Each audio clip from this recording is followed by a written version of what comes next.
ये एक ऐसी सुई थी जो पूरी दुनिया को तबाह कर सकती थी। अगले ही पल एक कार उसके ऊपर से गुजर जाती है और वहीं से इसका खौफनाक सफर शुरू होता है।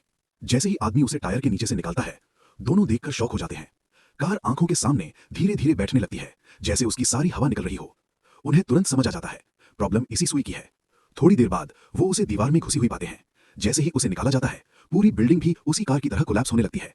अब दोनों को रियलाइज होता है, ये सुई सिर्फ खतरनाक नहीं, बहुत ज्यादा चालाक है। कोई भी इसे हाथ में रखना नहीं चाहता। इसी बीच धक्का मुक्की देखकर एक पुलिस इंस्पेक्टर वहां जाता है। उसे लगता है दोनों लड़ रहे हैं। सिचुएशन समझाने से पहले ही एक्सीडेंट हो जाता है। सुई इंस्पेक्टर के हाथ में चुभ जाती है। जैसे ही वो उसे निकालने जाता है, दोनों उसे रोकने की कोशिश करते हैं, पर वो सुनता ही नहीं। सिर्फ कुछ सेकंड्स में इंस्पेक्टर हवा निकलते खिलौने की तरह बैठ जाता है। घबराकर दोनों सुई उठाकर भागने लगते हैं, लेकिन तभी एक बस सीधी उनकी तरफ आ जाती है।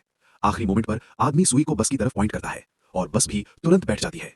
इस बार उसकी जान बच जाती है। अब दोनों समझ जाते हैं, इस सुई को अर्थ पर रहने देना खुदकुशी है। वो एक बलून में सुई बांधकर उसे स्पेस में भेजने का प्लान बनाते हैं, लेकिन बलून थोड़ी ही ऊपर जाकर फट जाता है। सुई वापस नीचे गिरकर जमीन में चुभ जाती है।